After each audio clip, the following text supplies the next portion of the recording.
Hello everyone, happy Monday, happy to be out of work and here doing some hero stuff. Here for the Bronze Age, episode 2. We will be reviewing Putnik's Hero League submission, Silver 3. For anybody who's not familiar with what I'm trying to do here, is really focus on basic foundation level Heroes of the Storm stuff, give you the skills and the knowledge to get out of bronze, get out of silver, get into gold. And there's so many good content creators with heroes that you can really latch onto those other guys for the more advanced stuff to take you beyond that. But we're really starting with foundation level stuff. Make sure you have all the tools you need to climb up the ladder.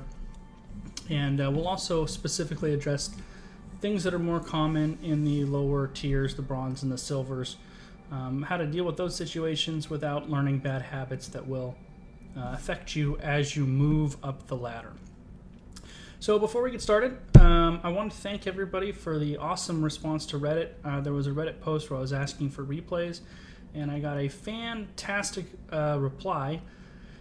So much so that I actually have more replays than I know what to do with now, but I will do all of them.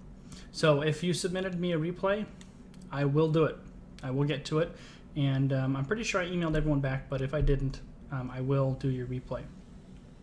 So today's replay is Putznik. Putznik was duoing with his buddy. He played Li Ming in this game, and his buddy was on Tassadar. This is a Silver 3 game, and it is on Warhead Junction, our new map. Also, anybody in the chat that's there, if let me know how the volume is. My volume's been a little wonky. So here we go. I haven't watched any of these replays yet. I always do them as I stream it so we can get our first impressions of all of these replays together.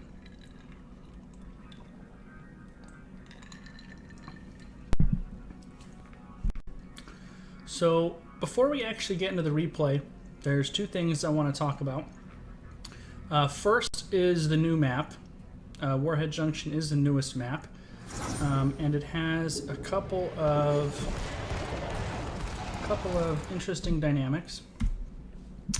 One of those dynamics is the size. It is the largest map in Heroes of the Storm, and it is huge. So with that in mind, there's a couple things that you want to keep in mind on this map. One is because of the size of the map, you need to stay on the field. So heroes with self-sustain and that can skirmish are going to have an advantage. Also, because of the size of the map, heroes that can push lanes really hard have an advantage because it takes so long for the other team to respond to that push.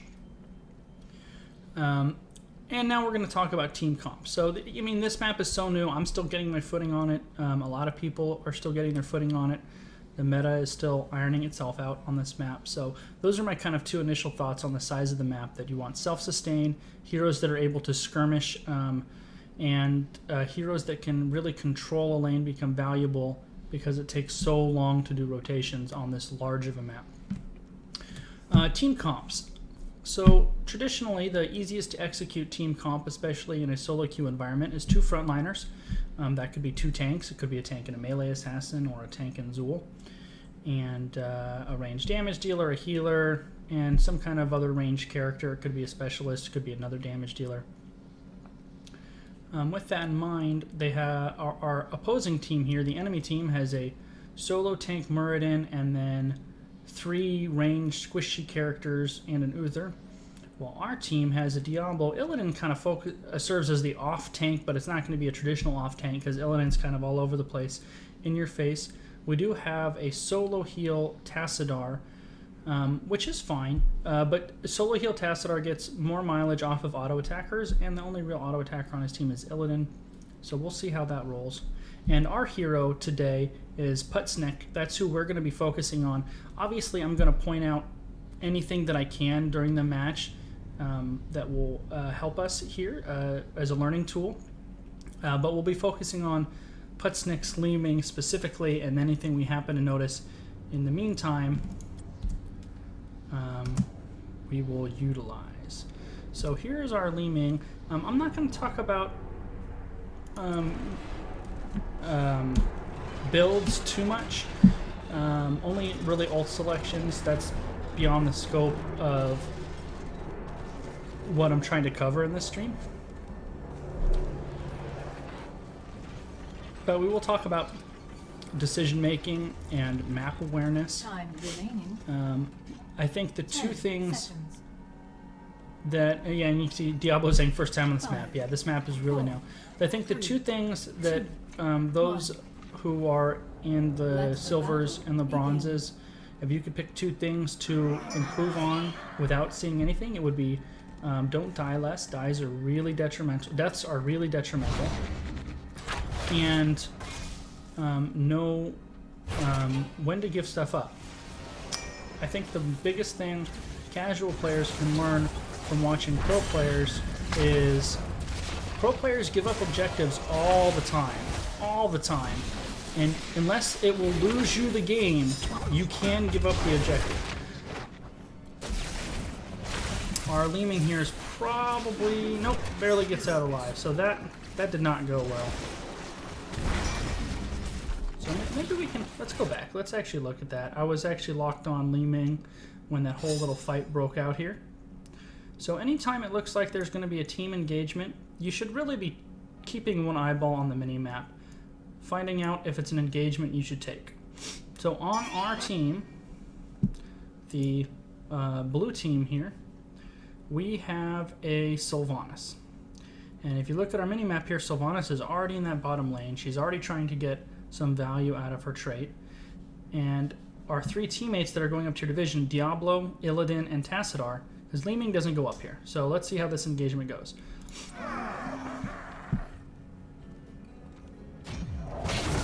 Okay, so right here, our three teammates, we've already seen there's somebody down here.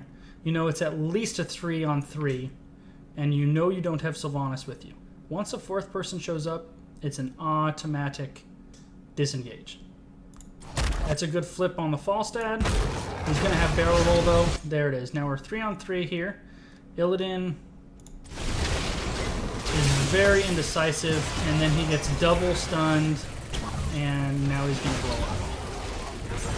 So that's why there's a 4-on-3, and team wasn't aware of it. Diablo probably going to go down to, nope, able to stay alive.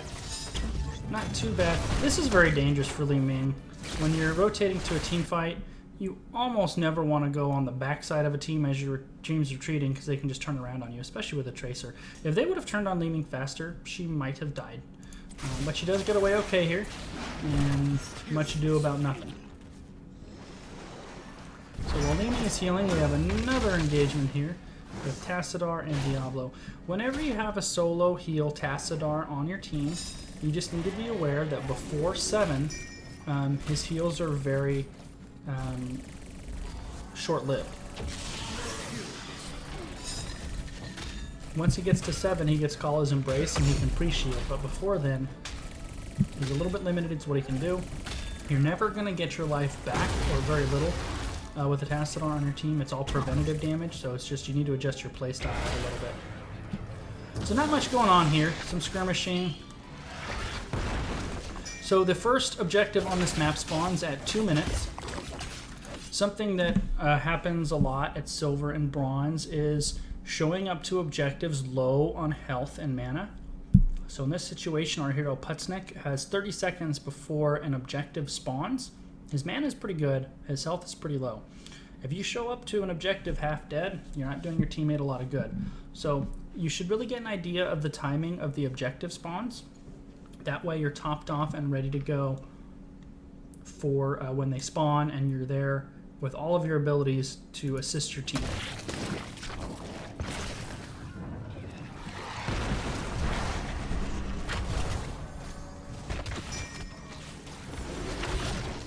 Right now Sylvanas is losing that bottom lane to Falstad, so there we go. 145 they're announced. They're going to actually spawn at 2 minutes. Let's just keep going.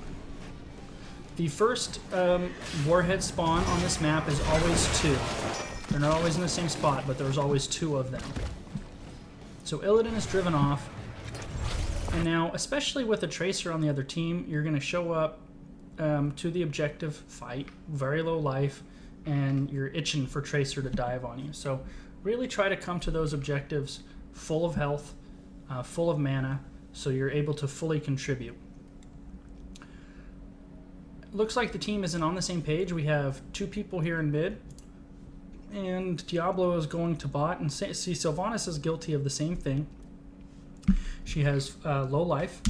And let's go ahead and look at the other team here. See, Falstad, okay, Falstad's doing the same thing. He has to go back. But Muradin is here at full health. Tracer is low. Uther is pretty much topped off. Zagara is full life but no mana.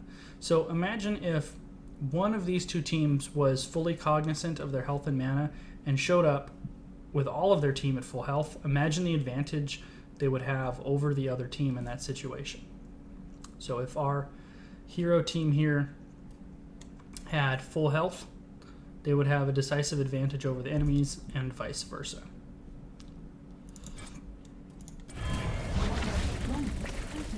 Collection is advised. Definitely could have had Tracer there, didn't hit the skill shots. They did that. That there was a mistake. This is why you shouldn't face check bushes as a squishy. So we went back a little bit.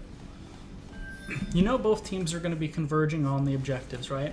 So you should always kind of have one eye on the minimap, but especially as you're converging on the objectives, you need to be gauging, are we going to beat them there? Are they going to beat us there? Where are they all coming from? So, right here,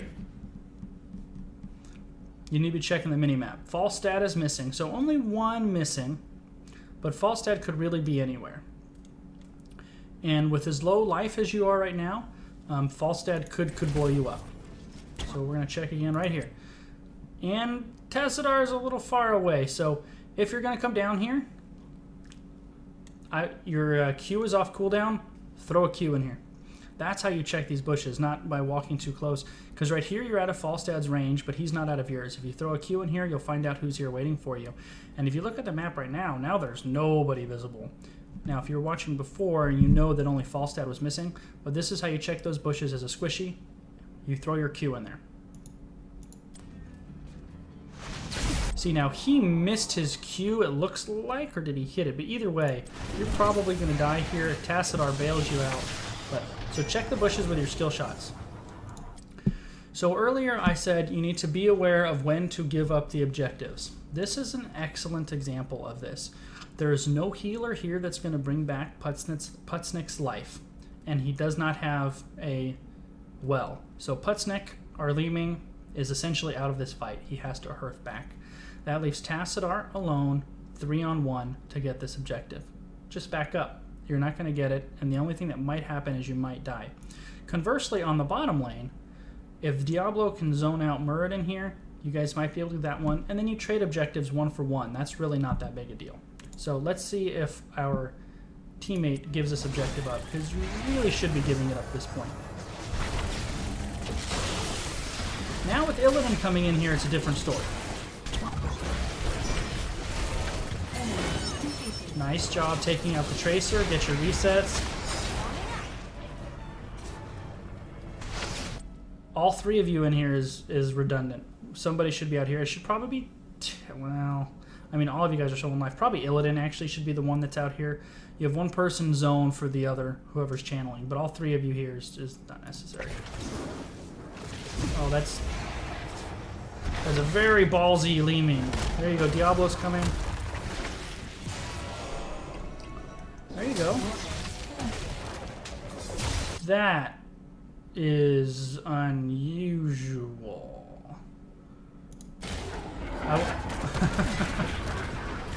I think, my guess is, that's the first time they've ever gotten a warhead and they didn't know what to do with it.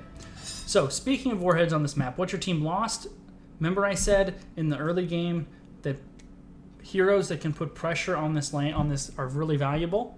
Look at what Zagara did. While everybody was fighting over those 2 warheads, she got more damage done by not showing up to the warhead. She almost got a fort, and she's probably going to get it, than by the warheads done. One of the teams wasted this warhead down here. I don't know which one. By the time everybody rotates up here, especially your team doesn't have any globals, this fort's probably going to be dead. What you want to do with these warheads if you're going to drop them on the front wall, and the early ones, I would recommend that you do that. Remember let's go back a little so I can use it as an example. The center of the warhead detonation does more damage than the outer ring. So that you need to be aware when you use it. See, Sylvanas, I bet you she just didn't know how to use it. Or maybe, the other thing you can do, and maybe this is what Sylvanas did. Remember that when you die on this map, you drop the warhead for the enemy to pick it up. So if you think you're going to die, I think it's 2 seconds to channel it and drop the nuke. So if you think you're going to die, nuke yourself. Nuke somewhere near you, because if you're going to die anyway, don't give the warhead to the opposing team. Maybe that's what Sylvanas was doing here. Let's find out. If that's the case, that's actually a very... Nope, and now she just wasted it. Okay, well, this is what I wanted anyway. The center of this ring does more damage and then the outer ring. So in the early game, like right now, the first couple warheads, when you drop this, you want to drop it on the outer wall, and you want to drop it on right here on one of these 2 towers, because it'll one-shot the tower. And you want to drop it on the tower that's closest to the well. So if you center this like right here, you're going to get this tower and the well.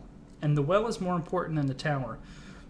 This map is so big, taking out the wells and forcing your opponent to either hearth back or not have a well to tap is a huge advantage on a map of this size. So when you nuke in the early game, use it on the tower and make sure you catch the well with it.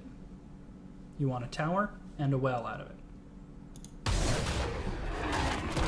Sylvanas must have been just figuring out the map. That's the only thing I can figure there.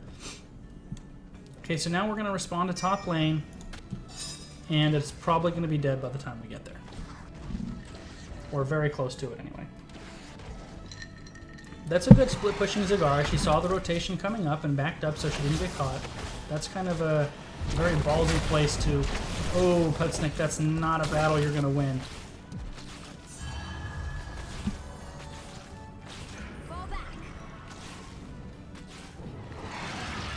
Yeah, at this point, Putznik, it just has to hurt back. The only thing that's going to happen is maybe you get a Hydralisk put on you, and then you're going to be in all kinds of trouble.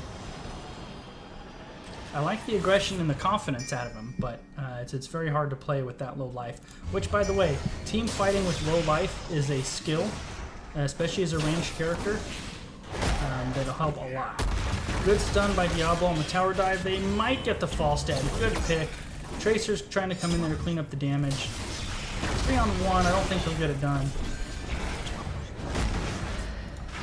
There you go. Now, here's our Li Ming, our hero, back in action.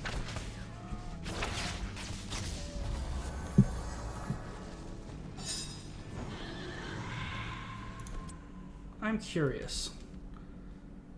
We have 2 teams leaving 2 lanes completely unsoaked. That's not something you really want. You want to have, especially pre-10, you should try to lose as little soak as possible. If one of these teams were soaking both of these lanes, they would have a level advantage for the next objective. And Sylvanas can solo camps, but it's not what she's best at. It takes her a pretty long time to do it, especially if she didn't take the level 7 talent that allows her to do it. Well, she didn't pick yet. So we'll see. If she picked the level 7 talent that allows her to, it's a little bit better, but Sylvanas is an enabler. She enables push. So having her on those Merc camps is a little bit of a waste of time. On this team, Illidan is like the best solo laner, or the best solo jungler in the game. It should be Illidan that's on there. So what happened? What happened to Li Ming there? What happened to our hero Putznik?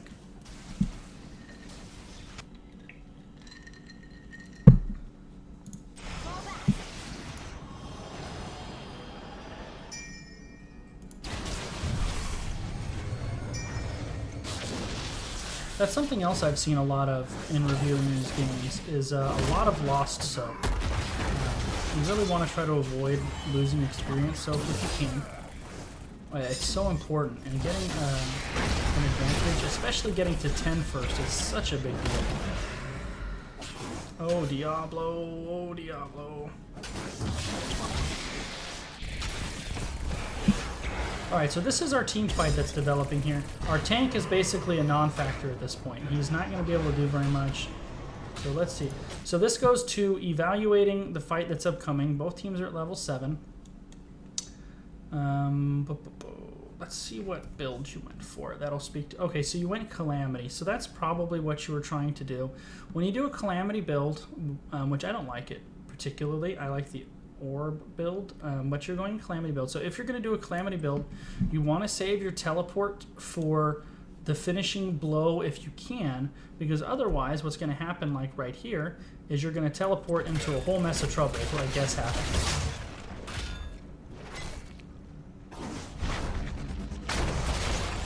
Let's find out. Yep, so you teleported in there for the damage, and now you're in a spot where you have an Uther and a Muradin. You have an Uther and a Muradin, both with stuns, and you got locked down. So that's why you don't try to use Calamity as the finishing blow, so you don't teleport yourself into trouble. Because if you use the Calamity as the finishing blow, you're also getting the reset. You can help yourself get away too. So Calamity, you think about it like checkers, you know. So you can use E over and over again, but the finishing blow only saves with the reset, and you don't get yourself into trouble. And this is poor decision making here. It's a 3-on-2 this entire way with a healer and a tank. That's when you just back up behind the wall. There's nothing wrong with just backing up behind the wall. Yep. And then once Li Ming died right here, that's when everybody backs up. Okay, good. So everybody knows. I like the love.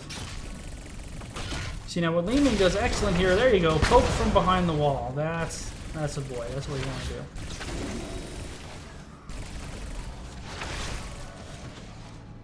Warhead deployment beginning.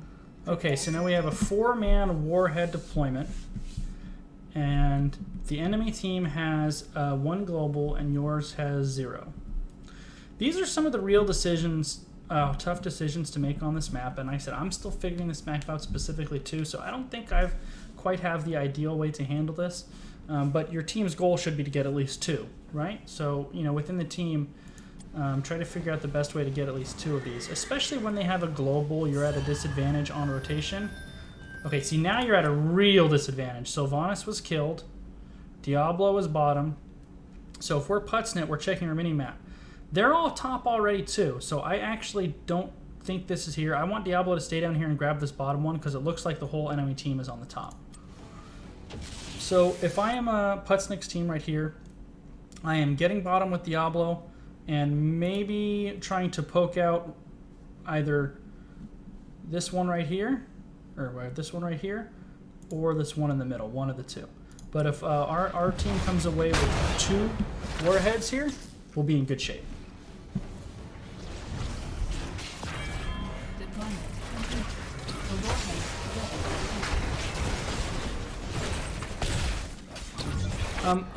Just a little personal experience playing Li Ming against a Tracer.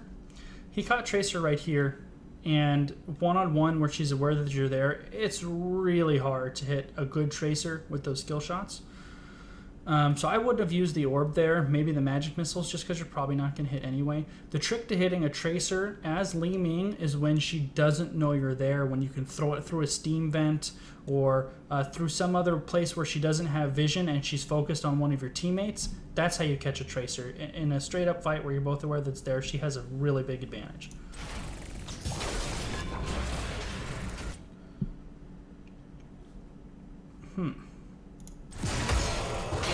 Get down there, get those resets in. You see, like right here, this is how you hit a Tracer. There you go. That's how you use the Calamity. That was really, really well done. Get your Tassadar in here to help you deal with them. Well played, well played. Nice. Alright, so we're going to get 2 nukes out of this, which is exactly what we wanted. 2 for 2, and a couple of extra kills. Let's see how good they were at nuke placement here. See, this is... What did we... The enemy team used the nuke. They got 0 towers and didn't get the well. If he puts it right here, he gets 1 tower and a well. Oh, I lied. He did get the well. All right. But no towers. Warhead collection completed. Let's see them. Now this isn't bad though. From the angle there, if you drop 2 nukes on the fort, it's going to get the well too. That's good utilization as well. And by the way, this is our 2 duo KRs right here, Nail Edit and Putznik. So good 2-man synergy there from those guys to use those nukes on the fort like that. Nicely done.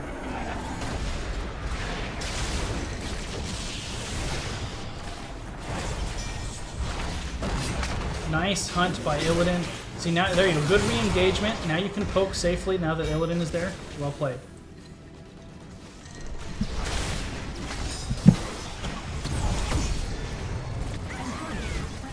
So, when you're facing a Tracer, there's very few heroes that can run away from her.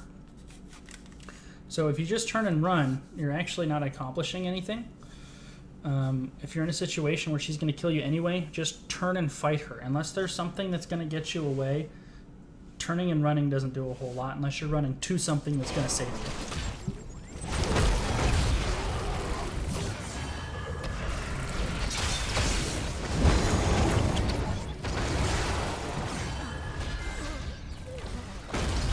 Yeah, see, this Tracer is really hurting you guys right now. Nice. Well, that was nicely done by Diablo. The only reason I don't like it is it's 1-on-3. So, good things don't happen 1-on-3. Now, you guys did get Zagara, who was split pushing in the bottom lane. Let's get back to our lead. Your team was pinging boss or fort? Oh, pinging defend. There we go. This is, I mean, look at this map. It's so big. If you can get heroes that put pressure on the lanes, look at what Zagara is doing. This is so much pressure on these lanes. Muradin is a tough nut to rotate on, but not too far forward. Don't make yourself Tracer's primary target. That was a little bit of a waste. The problem with this little mini comp here is you basically have no peels for you, and you have 2 stuns and a Tracer. So in this situation, it's going to be really tough for Leaning to get away.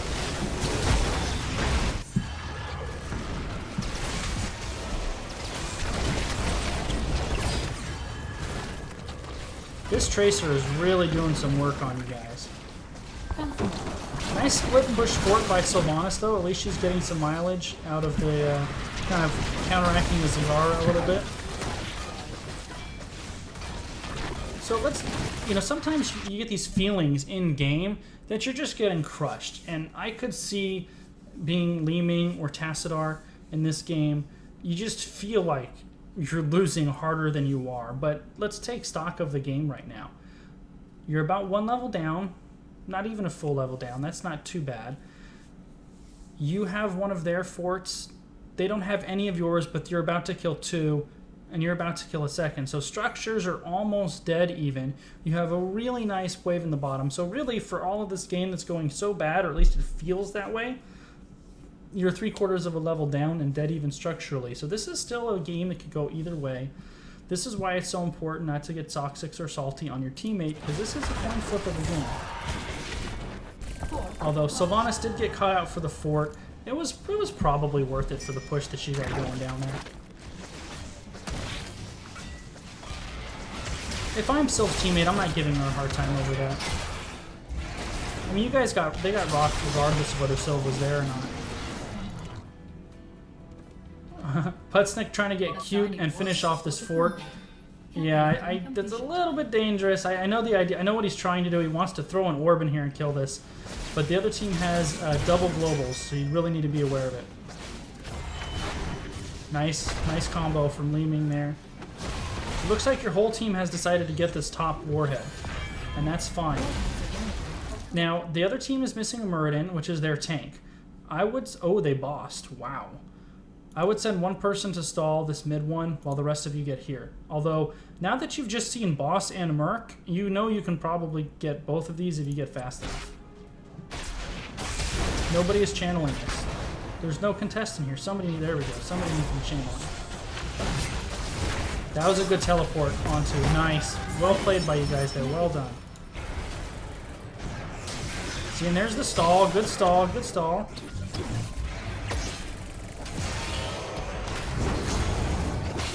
Tassadar really doing his best to babysit Illidan here while help is on the way. Nice job by Tassadar right here. There you go. Now reinforcements on the way. Picked off the Tracer. Probably going to get Uther too. And you got both nukes. So here's what we traded. We just traded 2 nukes for a Zagara pushing with the boss with Mercs. I think that once they got the boss and the Mercs, getting the nukes was the right move because they were going to have that push anyway. But you guys do need to respond to this in force right now.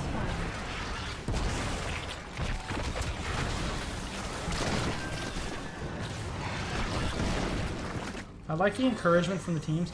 See, and this is what I was saying. Put it right here. You're not going to get this well. Get the well.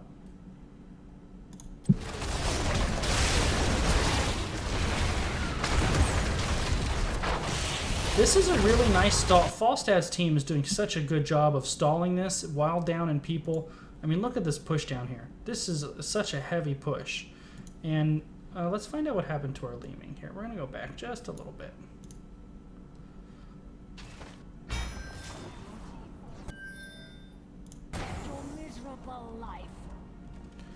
Okay, somebody... Yeah. Oh, there's Muradin. Okay. Falstad really did a number on you.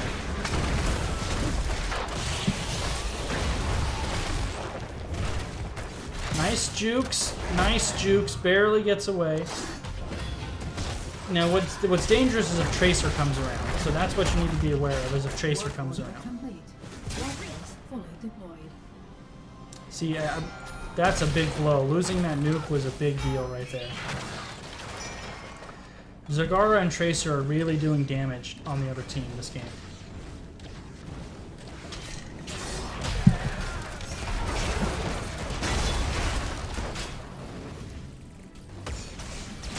Be very careful, Leeming.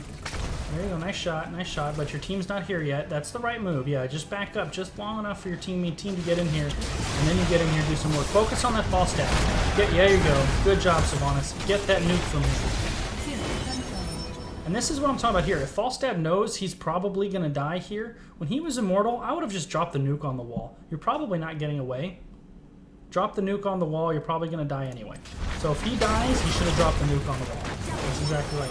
So when Uther Divine Shielded Falstad, he should have nuked the wall.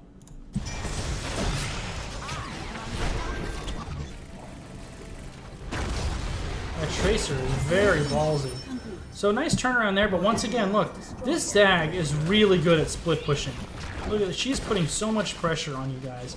And that was one of the things I said earlier on this big map. Any heroes that can split push, look how quickly she gets out of there.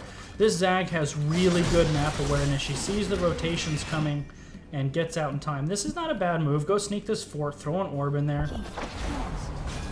No, orb the fort, orb the fort. There we go. There we go. Now go get with your team, though. Now you want to go get with your team. Diablo definitely has the right idea. If you guys don't push, Zagara is going to split push you to death this whole rest of the game. Now, and that's a problem. Your team was so split up that now they're going to get 4v2 here. See, I think this was a mistake. I'm not sure why you were up here for so long. Getting the fort, and the not even the tower so much, but the fort was fine. But as soon as you did that, you should have head straight back here down with your team. So, I mean, if you were here with them right now, it would have been a much better fight for your team.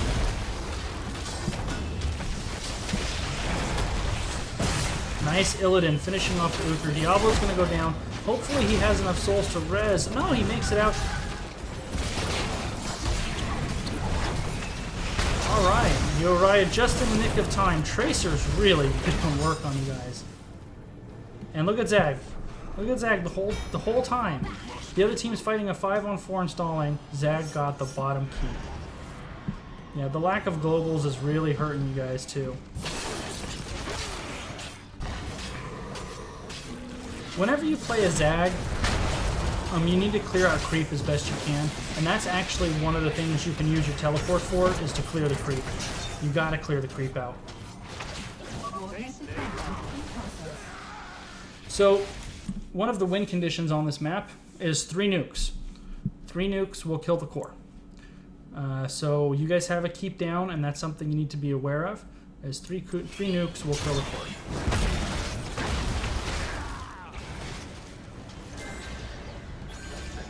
Yes, victory is near.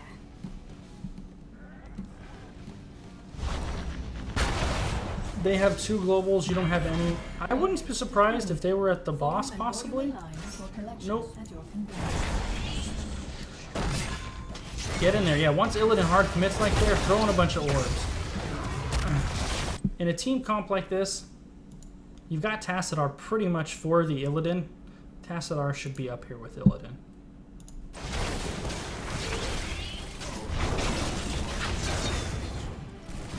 They have the healer here and the tank. You guys don't have the healer here.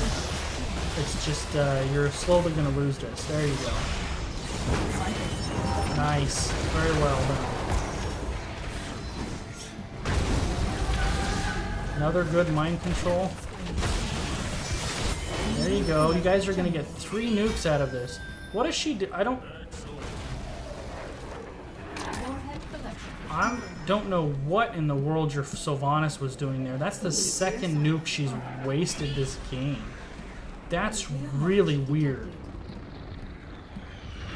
You have destroyed a fort.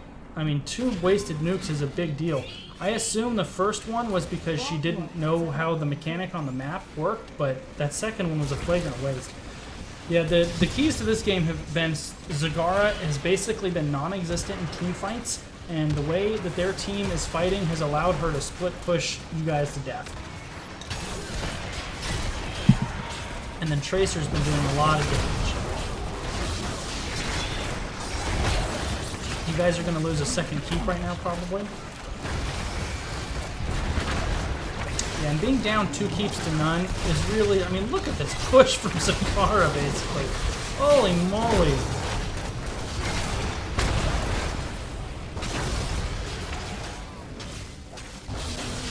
I don't think so, Mitch.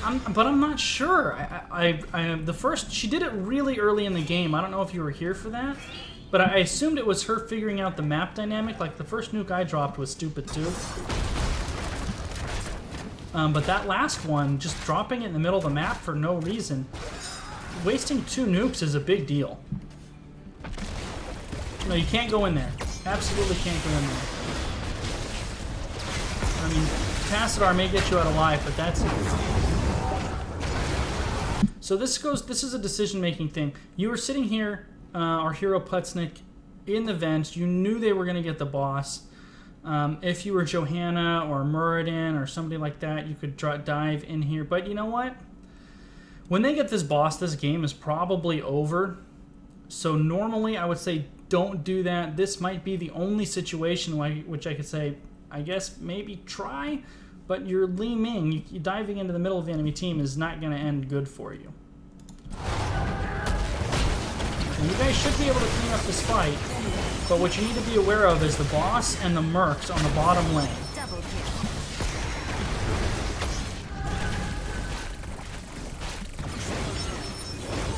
Now this is why the 2 nukes are a big deal. Let's say you guys had used those 2 nukes on, I don't know, this. You guys might be able to end here. Maybe. Would be close. Especially without Illidan, it would be close. So just kind of food for thought. I hope everybody goes back to defend right now, though. And by the way, from the other side, if I'm Muradin, I would be doing anything I can to keep you guys from hearthing back. Anything I can. When you know that this game is over if this boss gets to the core... This is one of the few times a 1-on-4 would be good. If Muradin dives in here and all he needs to do is keep you guys from hearthing back to defend your core. Mayhem. I disagree with the Sylv push call. See, this is going to lose you the game. You have a boss on an exposed core with a merc camp. All hands need to be on deck here. Your best wave clear is Sylvanas. Diablo has okay wave clear. All hands need to be on deck for this defense. The game, I guess, I'm going to guess if Diablo and Sylve don't show here, this game's over.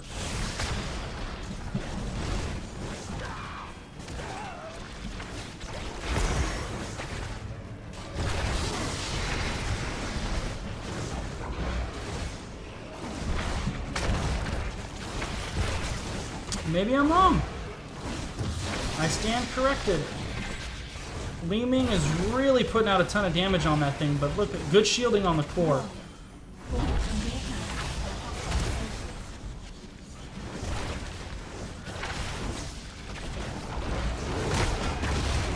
Still 2 katas. I mean, 16% is not worth the push of. And look at, she got nothing done.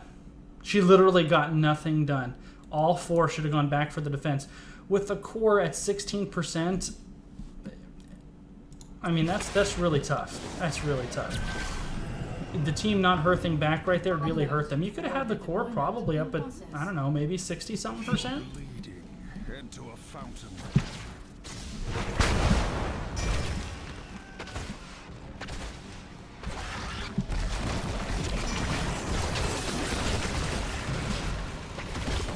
So, something to be aware of. We have 2 nukes spawning, and your core is at 11%. One of those nukes will end this game. When you're on this map, those are the things you need to be aware of.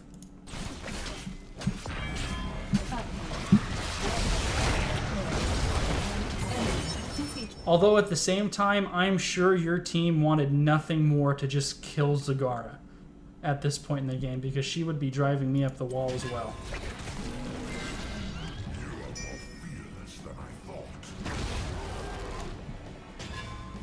But now you guys gave up 2 nukes with a core at 11%. And the channel time is about 2 seconds. So that gives you 2 seconds to stun or displace whoever is channeling on the core.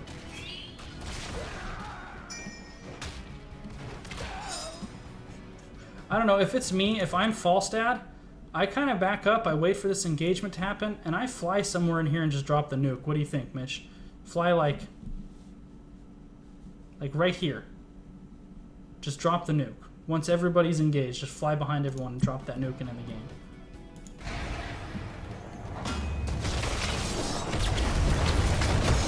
Good defense. Oh, there. That's exactly what he's doing. Look at that. Game over. That was a really good play by Falstad. A nice try by Tassadar. Yeah. That doesn't surprise me, Dahaka on here. I mean, on this map, what lost our hero this game really was the double globals on the other team and the fact that they allowed Zagara's the MVP this game. The fact that they allowed Zagara to, yeah, I mean, look, yeah, exactly right. All Zag. 100% Zag, there you go. They, Zagara just did so much work this game. You almost have to dedicate just somebody to keep track of her. But without globals, they're going to be running all over the map. So that this was, I think it's very rare you win or lose games in the draft, but you can definitely set yourself up to be at an advantage or at a disadvantage.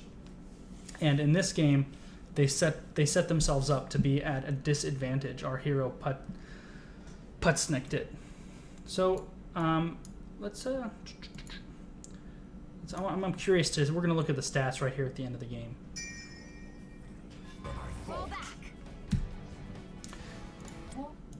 So this is here right toward the end of the game. Look at that, Zagara, 101,000 siege damage. 101,000 siege damage. So for Putsnik, our here, I would say be a little bit more aware of going into team fights at an advantage or at a disadvantage. Also, Tracer specifically presents a unique set of problems as Li Ming, so don't try to use your combo on her when she's aware of you. It's usually not worth it. You want to do it from a flanking position or a safe position when she's focusing on one of your teammates. That's the easier way to deal with Tracer. Yeah, and actually right here, only one person was aware of what happened. Falstad flew in on the core, and nobody else responded other than Tassadar.